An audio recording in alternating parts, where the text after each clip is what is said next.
gatya vidhana cha.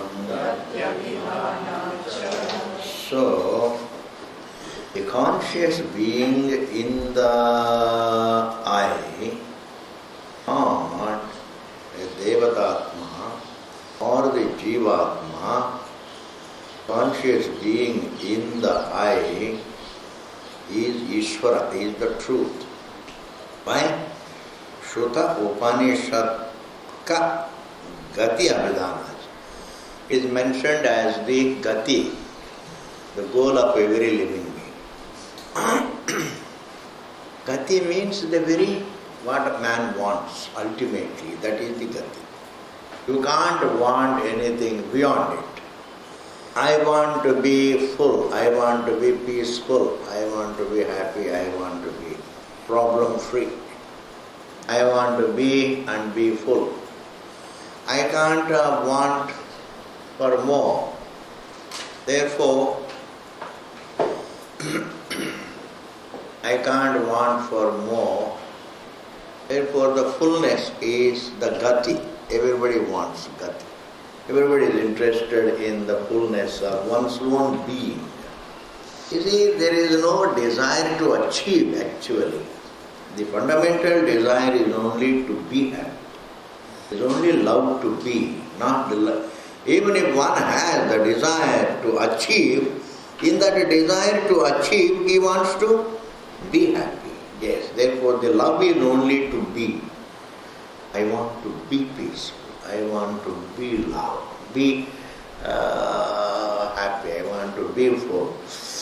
I want to be problem-free. Therefore, the temporal definition of the desire is funny.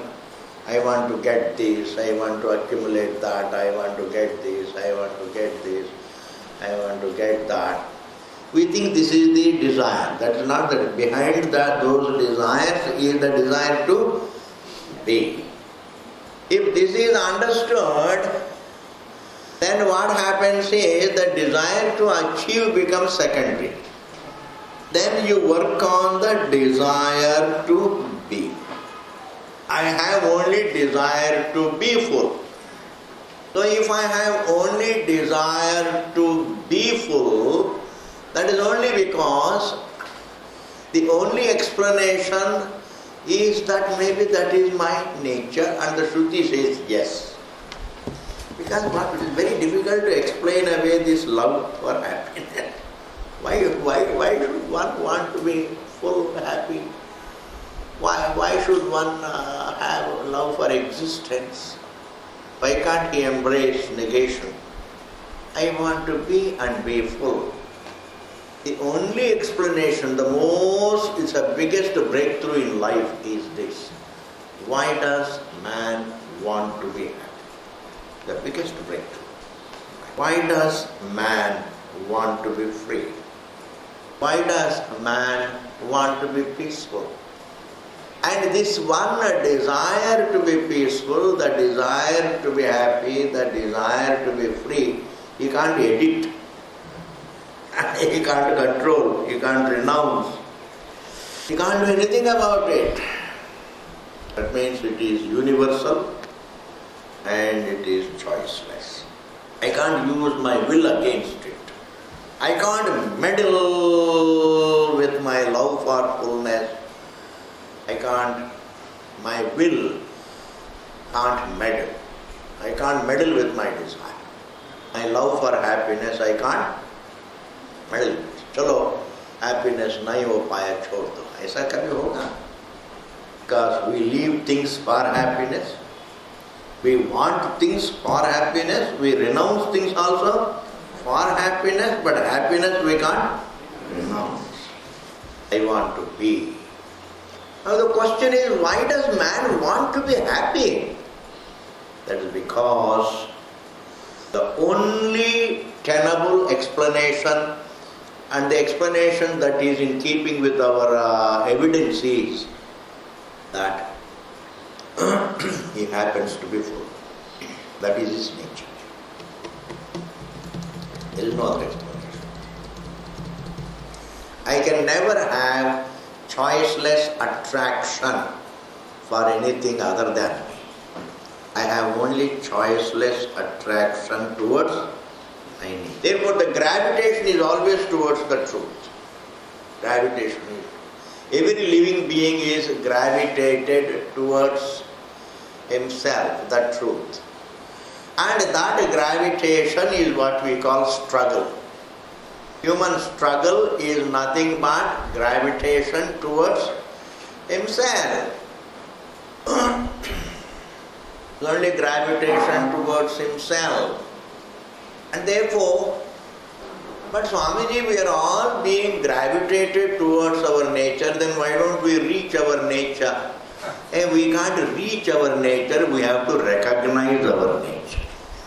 Because there is no difference between us and our nature. There is no distance. Between wave and water, its nature is to be water. So the wave can't reach water, the wave has to recognize, I am by nature water. Similarly, man has to recognize, I am by nature peaceful being. The subject. Silence is my nature, serenity is my nature, to be is my nature, be is my nature. He has to recognize, and therefore one can't ask a question, if man is all the time getting attracted towards himself, his own nature, then why he is not reaching himself? The answer to this question is, he can't reach himself. He needs to, he wants to reach himself. Because he can't reach himself, this whole effort to reach himself is becoming a struggle. When the wave tries to reach water, it is a struggle, endless struggle. Similarly, if we want to reach the truth, it is an endless struggle. Why? It can never be successful. Not that it is going to take a long time. It is never ending. It can never happen. You can't reach the truth. We have to recognize the truth about ourselves.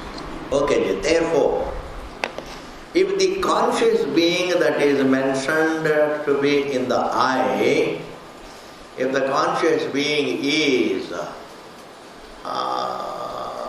Parameshwara, it is Parameshwara, not a Devata, not Chayatma, not Jivatma, not Devatatma, because it is this very conscious being that is referred to as the goal, the very goal of humanity, the goal of every living being. If it is the goal, means that is what everybody wants to be. So what everybody wants to be cannot be individuality. What everybody wants to be is fullness. Therefore, the conscious being that is referred to in the I is not Jivatma, not Chayatma, not Devata. What is Chayatma? If somebody stands in front of you, his reflection, he can see his own reflection in the eyeball. He can look into your eyeball and he can see. That is called Chayatma. And identified with the eyes as an individual is called Jivatma. Devatatma is a bigger individual, a more greater individual is called. Just as we are Devatas for animals. Just as we are Devatas for animals and Devatas are Devatas for us. I say, it's a gradation. But the truth is neither Chayatma, nor Jivatma, nor Devatatma. It is the truth. Truta Upanishad Gatya Vidhanacha. Because the conscious being is referred to as the Gati, as the goal of every living being, therefore it cannot be Jivatma, Chayatma, or Devatatma, it has to be Parameshwara. Now the last sutra in this topic. Anavastite asambhavacha na itaraha. Anavastite. Jivatma as an individual identified with the body and the senses can't last. उसका अवस्थिति नहीं है. Jivatma's situation as a Jivatma, his presence in the body doesn't last. His presence in the I doesn't last. Similarly, Devatatma in the I doesn't last. Because Jivatma means identification. Devatatma also means identification. Chayatma means reflection. Reflection cannot last. Identification cannot last. And the result of identification is called Jivatma. And the result of identification is called Devatatma. And if the identification can't last, the result of identification also cannot last. Therefore, avasthiti nahi. Whereas the conscious being in the I is described by the Shastra as Amritam, as eternal, ever present. So if it is ever present, then it is not Chayatma, then it is not Devatatma, then it is also not Jivatma. Anavasthite asambhavacha, it is impossible. Jivatma as Jivatma cannot be eternal, Devatatma as Devatatma cannot be eternal. Not only it is not eternal, it can't be eternal. असंभवाच्च, it impossible. हो नहीं सकता, होता नहीं है और हो नहीं सकता. संभवाच्च ना इतरः. Nothing other than the truth is the meaning of the word, the being in the eye. The being in the eye that is referred to by the Shruti is none other than Rameshwar, because it is further described as Amrita. So in view of all that, only Parameshwar. Amritattvadinam gunanam na chayatmani pratiti. Amritattvadi gunas like eternity, etc. are not possible to be in the Chayatma, in the Jivatma and in the Devatatma. They are all appearances. Equations are appearances. All equations are appearances. Supposing you have attachment to your children, just an appearance, it's not the truth. Not the truth. All attachments are appearances. Therefore, sambhavacha na itaraha. Therefore, the being in the senses, conscious being in the senses is not Jivatma or Devatatma. Seen so, but it is the truth. How it is viewed doesn't count. What it is, that counts. Thinking should be in terms of what it is. What am I should be the thinking rather than my views of it. Well, in the process, of course, you contrast between what one is and the views. That's a different matter. But we can't analyze only the views. We don't have to dwell on the views. If we don't know what we are, then the views become reality. Only in contrast to what we are, the views become errors. But without seeing what we are, if we look at only our views, then the views look real. And we live in our views. I am this, I am that. I am an individual, I am a working person, I am a young man, I am a girl, boy, etc. These are all just empirical views. Nothing. Even the most established views about oneself also is a view. A popular view also is a view. Nothing. Therefore, our existence is the answer to all our views. Knowing what I am is the answer to the sufferings born of my views. Therefore, ho gaya ji.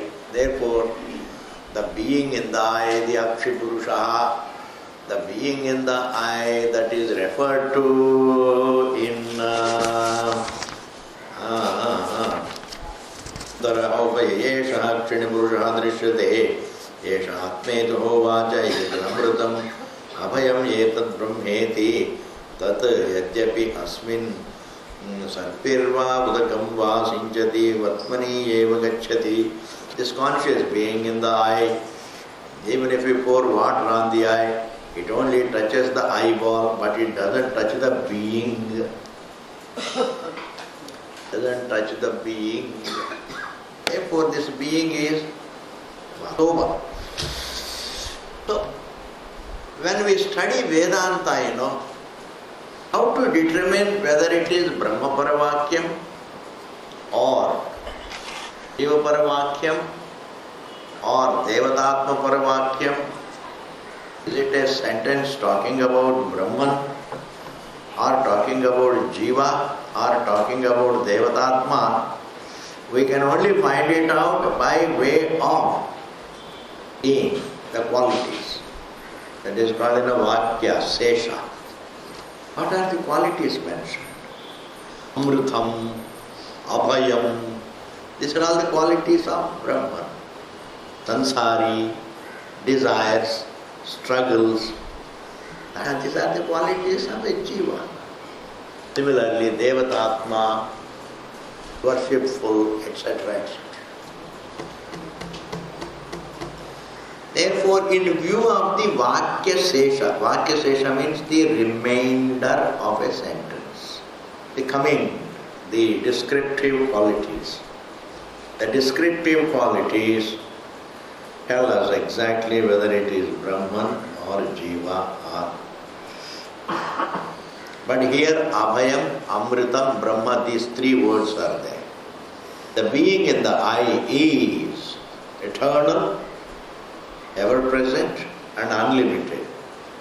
Now, in view of these three words, Amritam, eternal, Abhayam, ever-present, ever-secure, fearless, and Brahman, the unlimited.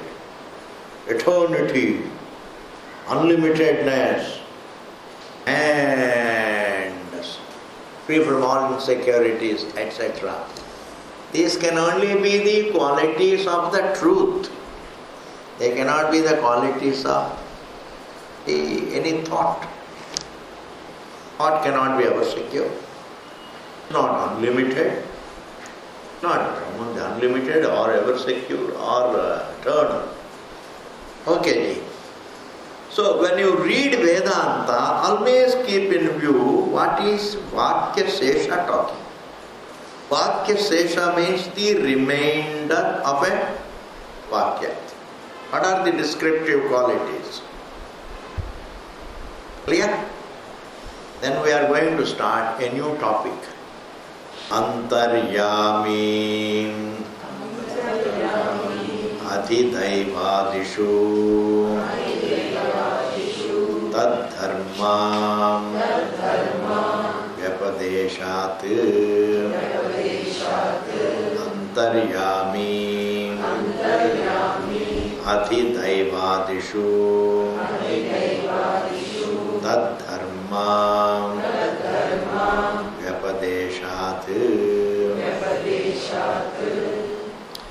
You know this word Antaryami, whenever it has come in some contexts. So in the Brihadaranyaka it has come. Antaryami. Is this Antaryami? The same question arises. Is it a Jivatma?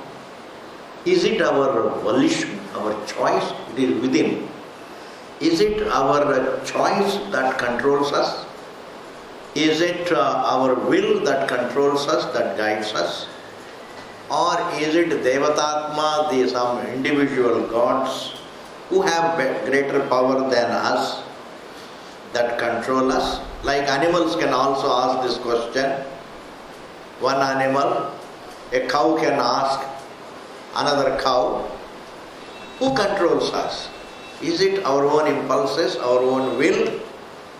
Is it our own inner needs that guide us, that control us? Or is it these human beings, our owners, we are like devatas for the cows.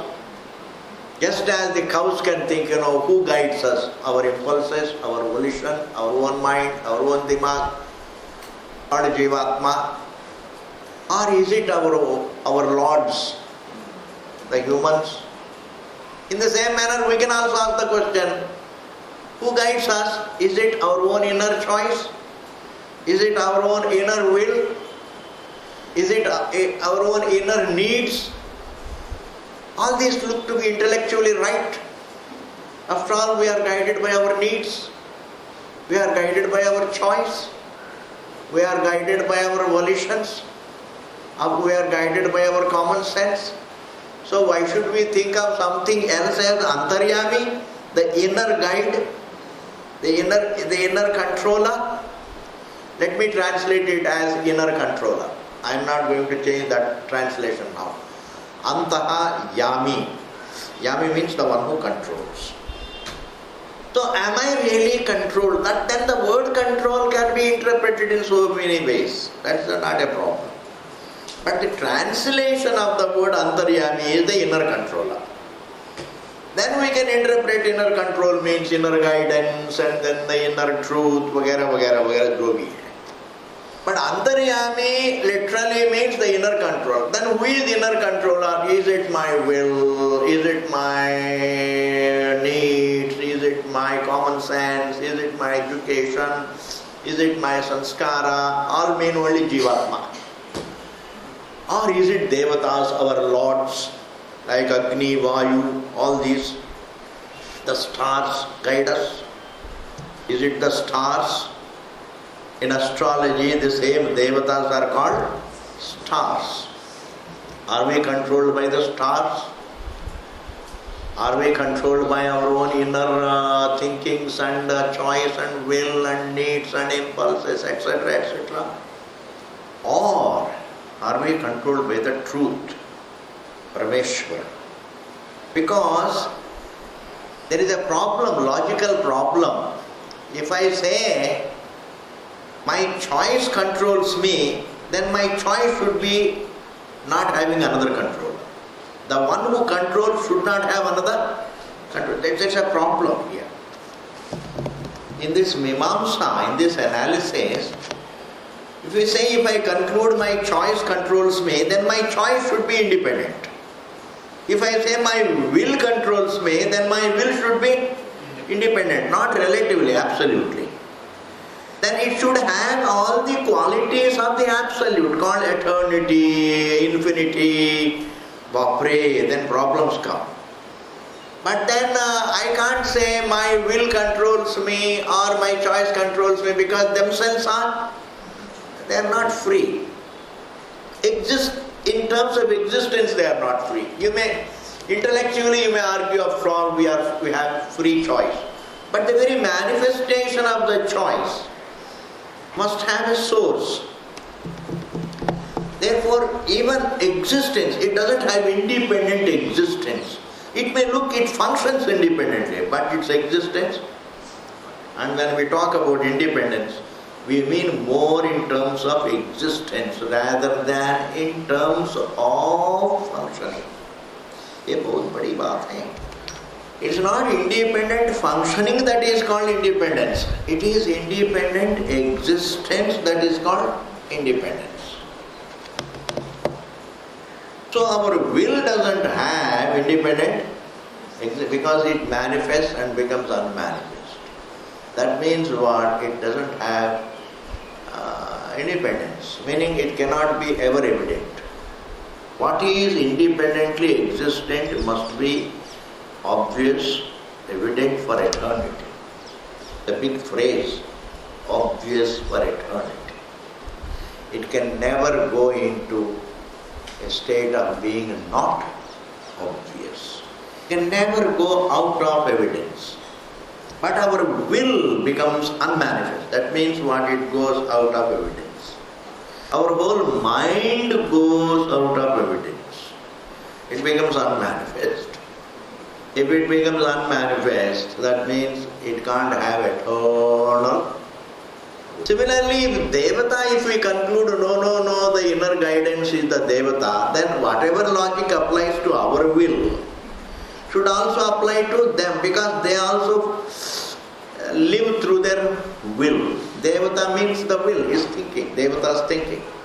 Like when we say Jiva, means Jiva's thinking. Any individual means, centrally, means his thinking. His looks are immaterial. That is nothing. It's not the biology. When you say an individual, we mean his thinking, his will, his choice, his needs, his impulses, his desire. Meaning thinking. In brief, it is thinking. In contrast to the truth, that which is. So when we say Devata, also means it is thinking. Therefore, Devata is thinking. Jiva also is thinking. Even a cow is thinking. It has got its own thinking. It has impulses, all thoughts.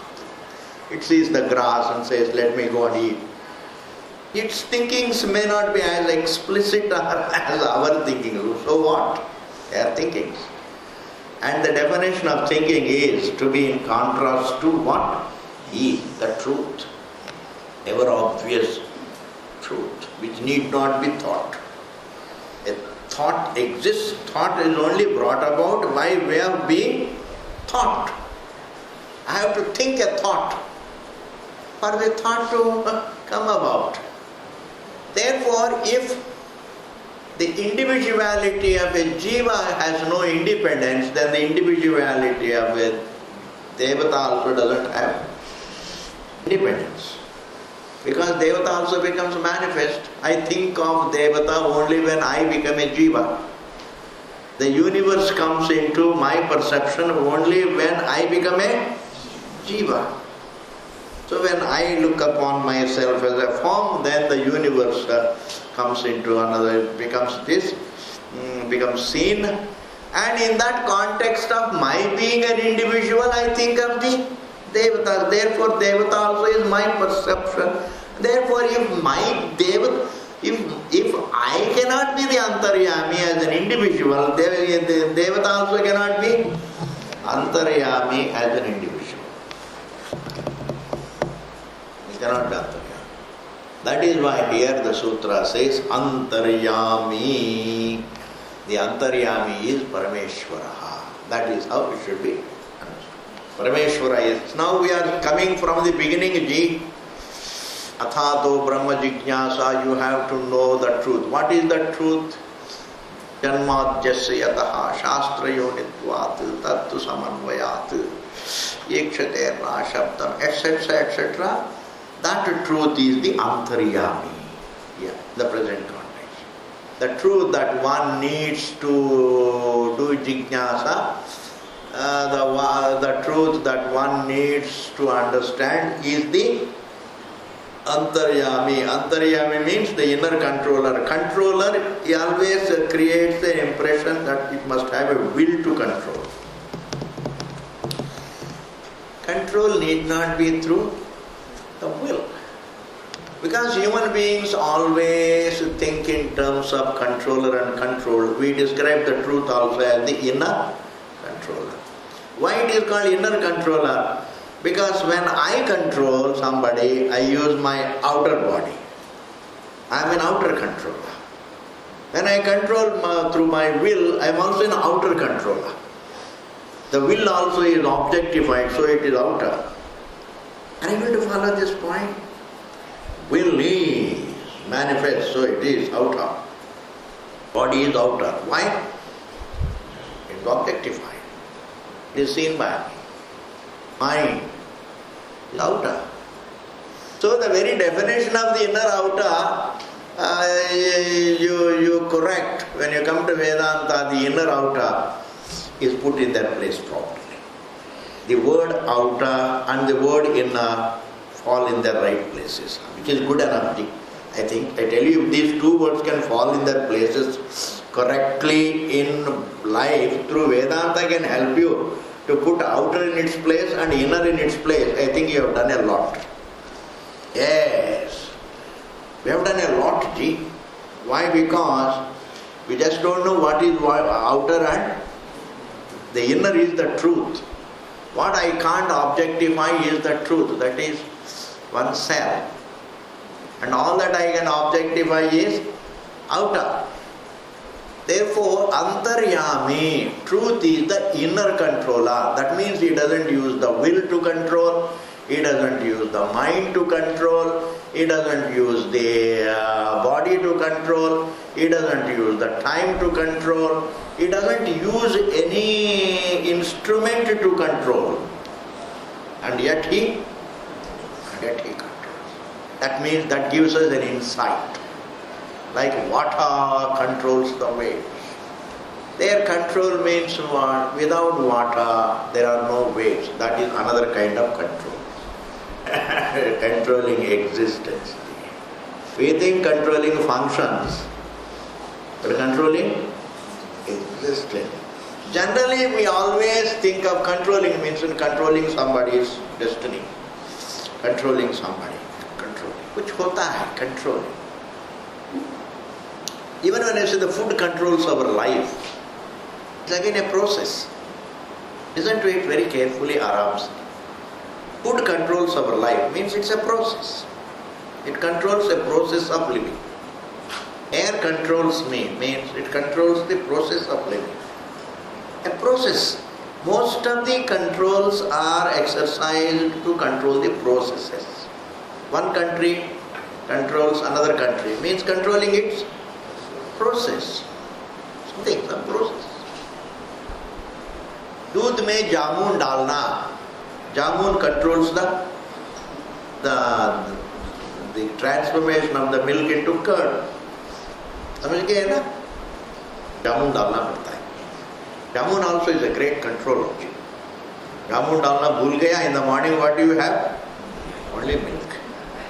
Yes, that's why an Indian housewife always knows how to conclude the kitchen in the evening, in the night. Do you know what is the last thing she does? Put the jamun in the milk and then goes to sleep. You know that? Swami ji शहर में ये सब हम लोग करते हैं तो market से लाते. But really, that person is a grihini who knows how to open the kitchen and conclude the kitchen in the evening. The one whose mind doesn't, a grihini whose mind doesn't abide in the kitchen, doesn't want to get into the kitchen, will not be able to give happiness to the members of the family. हमारे individual thinking, if you think it is wrong, you dismiss it. I revel in that thinking.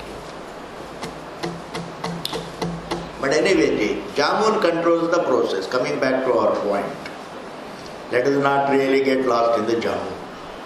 So now, this jamun controls a process. But when we say truth controls everything, it is not controlling a process. It controls an appearance. Like sand controls the appearance of mirage. Meaning minus the reality, there is no appearance. So reality controls appearance in that sense. Reality doesn't control a process, because what looks like a process is also an appearance. In dream, a lot of things are processes. I climb up the tree, it is a process. I am running, it is a process. And I am flying there, it looks like there, it is a process. But on deeper analysis, all processes are appearances. Appearance is not a process. Process is an appearance. We can analyze and discover that every process is an appearance, but we can't analyze and determine that every appearance is a process. Therefore, Antaryami, the truth, when he controls, he doesn't control through an outer instrument. He controls all the appearances. Antaryami. Therefore you can't say, now people say that if our God controls everything without the help of anything. You have to explain it. By his mere wish he controls. I said, that means he is using the wish. Is it not? He is using the wish. Just by his magic wand. That means he is using some magic wand. Antaryami means what? He is not using any faculty to control. He is only being peaceful. A reality controls an appearance. As though controls. We can describe it as a controller of an appearance. Otherwise, there in actual terms, he doesn't even. Therefore, when we say God controls the universe, God controls my life, meaning what? My whole life is an appearance anyway. My body is an appearance, my thinking is an appearance. Understand it very responsibly. Don't say, oh Swamiji, it's all appearance, kya karna, atmatya karne.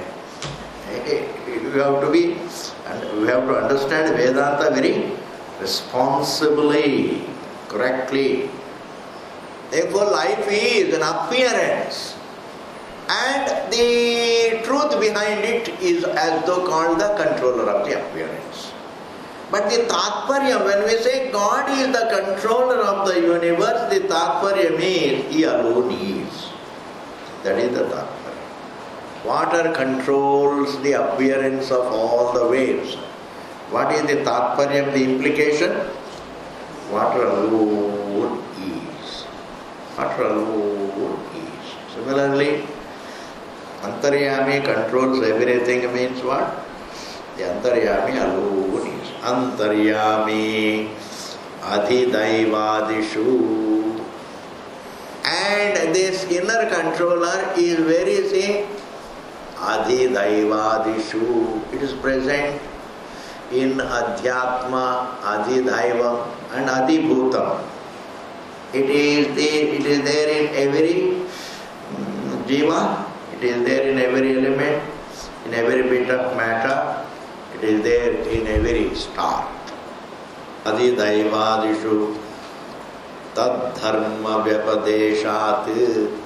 Why do you say the Antaryami has to be Parameshwara? Because the qualities of Parameshwara are described. What are they? Now I am going to read the Vakya.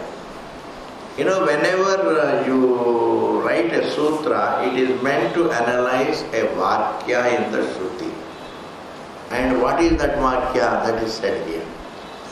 Yaha prithivyaam tishtan prithivyaha antaraha yam prithivi na veda yasya prithivi shariram yah prithivi mantaraha yamayati yeshate atma antaryami amrita. In Brihadaranyaka Shruti this Vakyam comes. So this sutra is analyzing the word Antaryami that comes in this Vakya. Now listen to the translation of this Vakya. What does it say? Yaha prithivyam tishtan. Truth is there in the earth.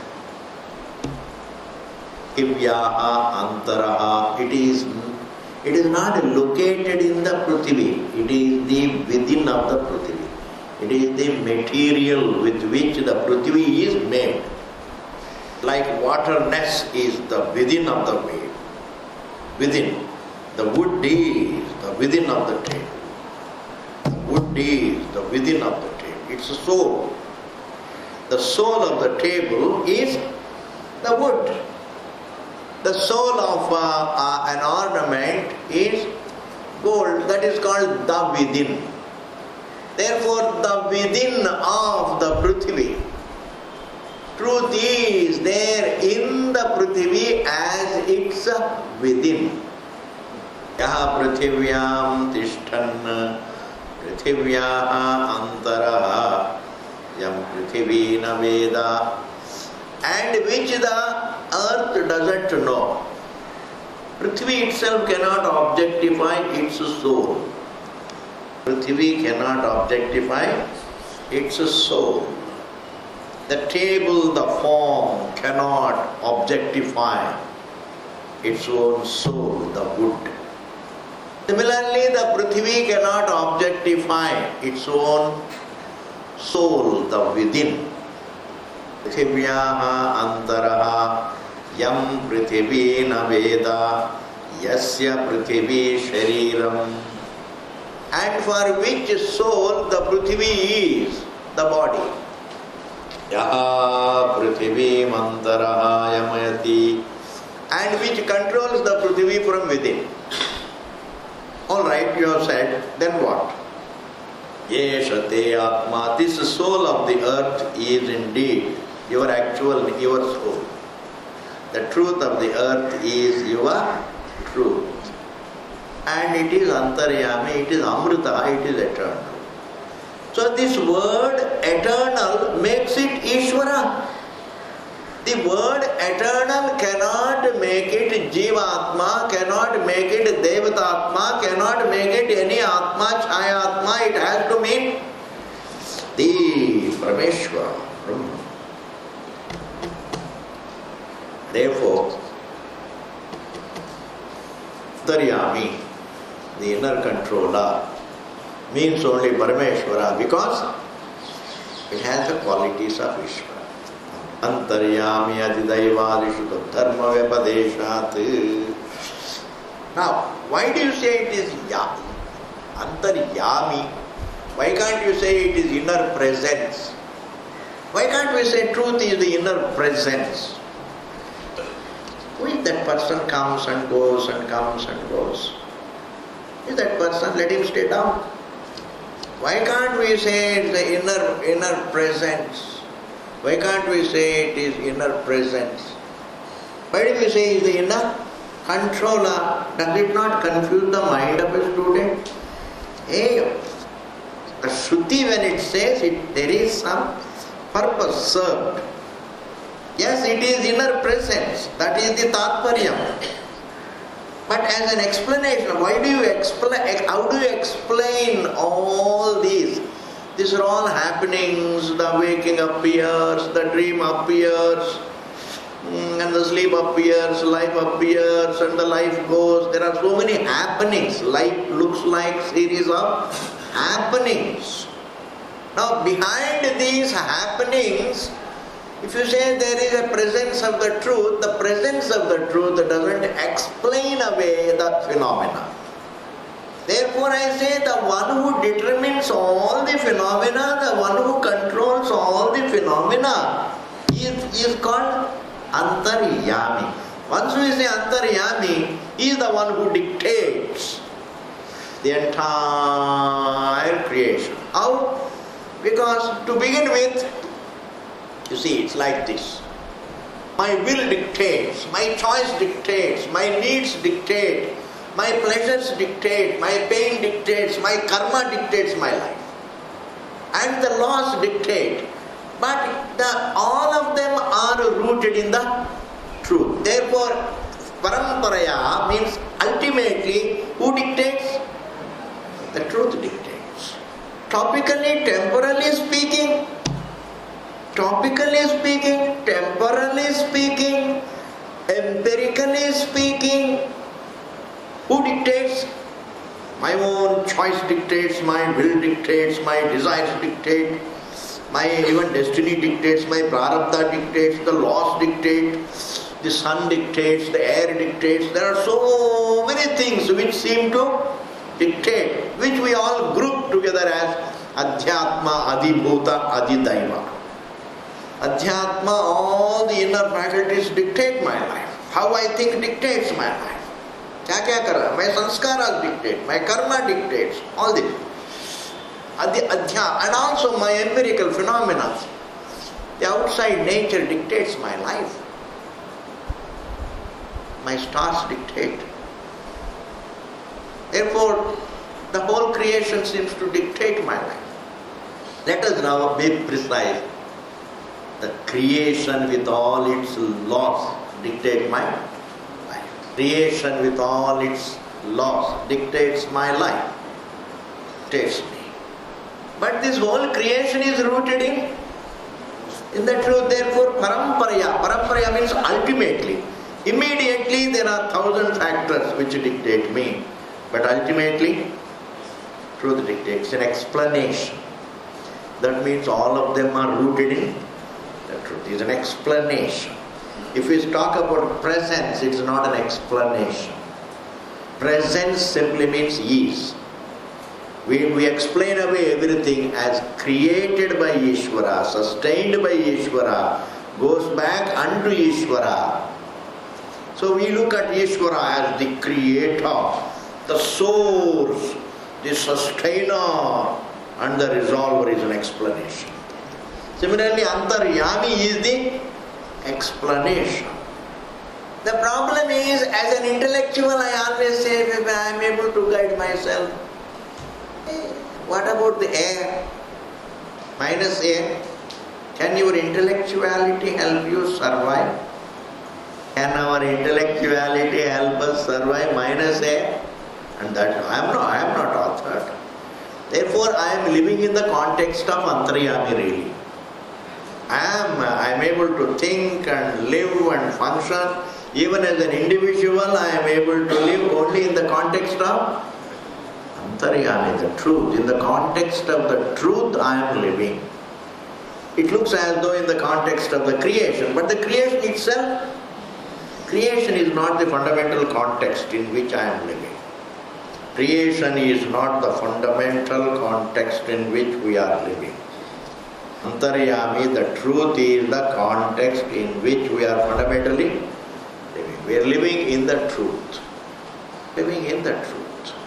Like wave is water. If it comes to living, say it is living in water. It is living in water. It is living in water. And ultimately what it has to discover? I am water. We are living in the truth, and what we need to discover again is the same truth. In that way, the word Antaryami is used as an explanation for the phenomena. The word inner presence also has been used. Satyam, Jnanam, Anantam. Presence is the Tatparyam, what is implied. Tatparyam is presence.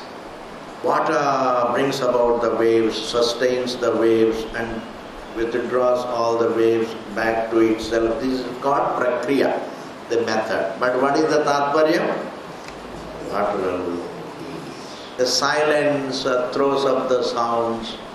The silence sustains the sounds. The silence withdraws the sounds. This is the method. This is teaching. What we call prakriya means that is how it is taught. But what is the tatparyam?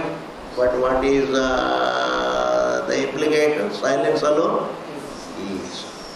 If the sound is made of silence, because it takes place in silence. The amazing is the sound takes place in silence. That means it is made of silence. Yes, made of silence.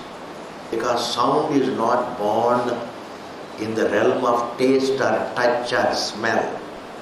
It takes place in the realm of silence. We hear it also. Therefore it is made of silence, and silence is what? Silence also. What is made of silence is silence only. What is made of wood is wood alone. Wood alone is. That is the tatparya.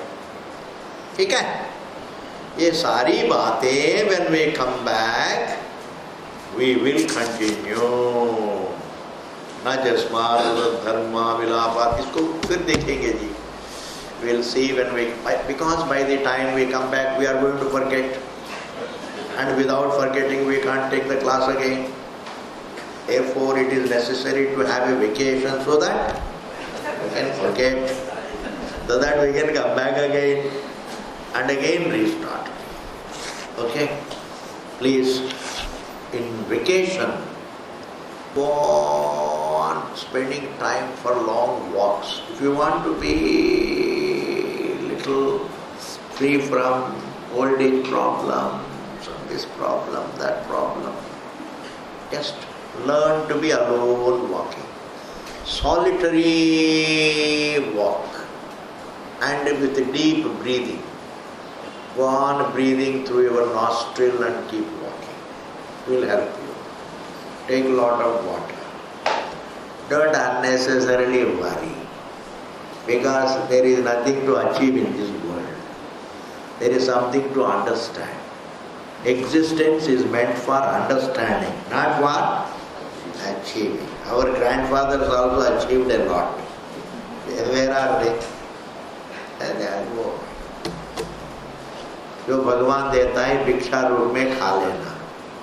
Study Vedanta, reflect, and enjoy existence. Enjoy being alive and being reflectively alive. Okay? पूर्णमदः पूर्णमिदं पूर्णात् पूर्णमुदच्यते पूर्णस्य पूर्णमादाय पूर्णमेवावशिष्यते. ओम शांति शांति शांति. Thank you.